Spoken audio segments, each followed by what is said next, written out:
Bulletin ముగించే ముందు headlines ఒకసారి చూద్దాం.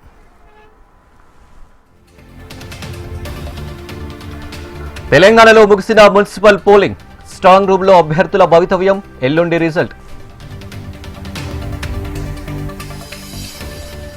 పురపొరులో పలుచోట్ల దాడులు, దొంగ ఓట్ల ఆరోపణలు. సంగారెడ్డిలో పోలీసులపై జగ్గారెడ్డి దూషణలు, ఈసీ ఫిర్యాదు. రాష్ట్రంలో ఎన్నికల సంఘం ఉందా? కాంగ్రెస్ రిగ్గింగ్ చేస్తున్నా ఈసీ పట్టనట్టు ఉందన్న కిషన్ రెడ్డి.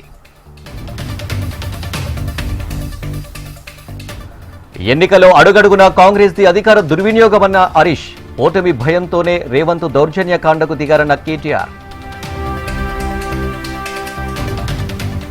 జిహెచ్ఎంసీని 3 కార్పొరేషన్లుగా విభజిస్తూ జీవో జారీ. హైదరాబాద్తో పాటు కొత్తగా సైబరాబాద్, మల్కాజ్గిరి. ఫోన్ ట్యాపింగ్ పై కీలక వ్యాఖ్యలు చేసిన కేంద్ర మంత్రి. రేవంత్ చర్యలు తీసుకోకుంటే మేమే చర్యలు తీసుకుంటామన్న బండి సంజయ్.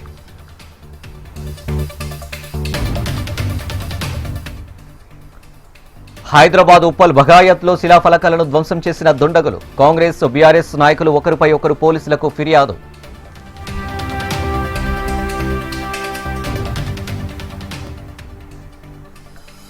సూర్యాపేట జిల్లా కోదాడలో సెల్ టవర్ ఎక్కిన యువ రైతు. యూరియా లేక పంట ఎండిపోతుందని కన్నీటి పర్యంతమైన శ్రీనివాస్.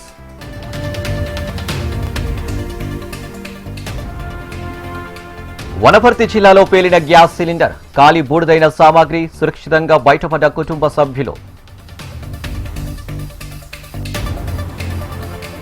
నల్గొండ మున్సిపల్ కార్పొరేషన్లో దొంగ ఓట్ల కలకలం. ఫేక్ ఓటర్ను గుర్తించి అడ్డుకున్న బీఆర్ఎస్ కార్పొరేటర్ అభ్యర్థి. మార్చి 7 వరకు ఏపీ అసెంబ్లీ సమావేశాలు. ఈ నెల 14 వార్షిక బడ్జెట్. రేపటి నుంచి అసెంబ్లీలో ఏఐ ఆధారిత అటెండెన్స్. అంబడికి బెయిల్ మంజూరు చేసిన గుంటూరు కోర్టు. మరో పీటీ వారెంట్తో రిలీజ్ ఆలస్యమయ్యే ఛాన్స్.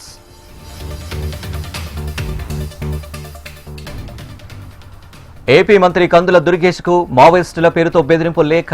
పోలీసులకు ఫిర్యాదు చేసిన మంత్రి పర్సనల్ సెక్రటరీ.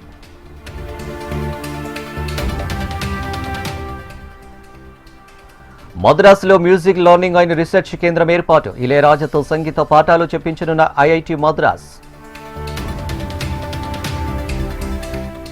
ఇవాళ దేశవ్యాప్తంగా సార్వత్రిక సమ్మె. 4 కొత్త లేబర్ చట్టాలు రద్దుకు డిమాండ్. బంద్కు కాంగ్రెస్ మద్దతు. సర్దుబాట్లపై వస్తున్న ఫేక్ న్యూస్ నమ్మొద్దు. విద్వేషాన్ని సృష్టించే పార్టీలను రానివ్వదన్న స్టాలిన్. కేంద్ర మంత్రి హర్దీప్ సింగ్ కు ఎప్స్టీన్ తో లింకులు ఉన్నాయన్న రాహుల్ ఆరోపణలను ఖండించిన హర్దీప్ సింగ్. భారత ప్రయోజనాలను అమెరికాకు తాకట్టు పెట్టారు. ట్రంప్ ఒత్తిడికి తలగ్గరని ట్రేడ్ డీల్ పై రాహుల్ ఆరోపణలు. జీఎస్టీ వసూళ్లపై ప్రతిపక్షాలవి అసత్య ప్రచారాలు. భవిష్యత్తును దృష్టిలో పెట్టుకునే బడ్జెట్ రూపొందించామని నిర్మల.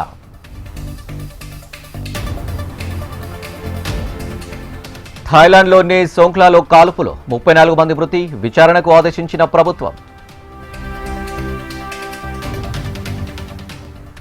కెనడాలోని టుంబ్లేర్ రిడ్జ్ సెకండరీ స్కూల్లో కాల్పులు. 10 మంది మృతి, 30 మందికి పైగా తీవ్ర గాయాలు. అమెరికా పాకిస్తాన్ను టాయిలెట్ పేపర్ కంటే ఘోరంగా చూస్తుంది. పాక్ రక్షణ శాఖ మంత్రి ఆసిఫ్ ఖవాజా కీలక వ్యాఖ్యలు. బంగ్లాదేశ్లో ఇవాళ పార్లమెంటు ఎన్నికలు. బీఎన్పీ, జమాతే ఇస్లామీ పార్టీల మధ్య ప్రధాన పోరు. ఎన్నుకునే హక్కు ఓటర్లకు ఉన్నప్పుడు తొలగించే హక్కు ఉండాలి. పార్లమెంటులో ఆసక్తి వ్యాఖ్యలు చేసిన ఆప్ ఎంపీ రాఘవ్ చద్దా.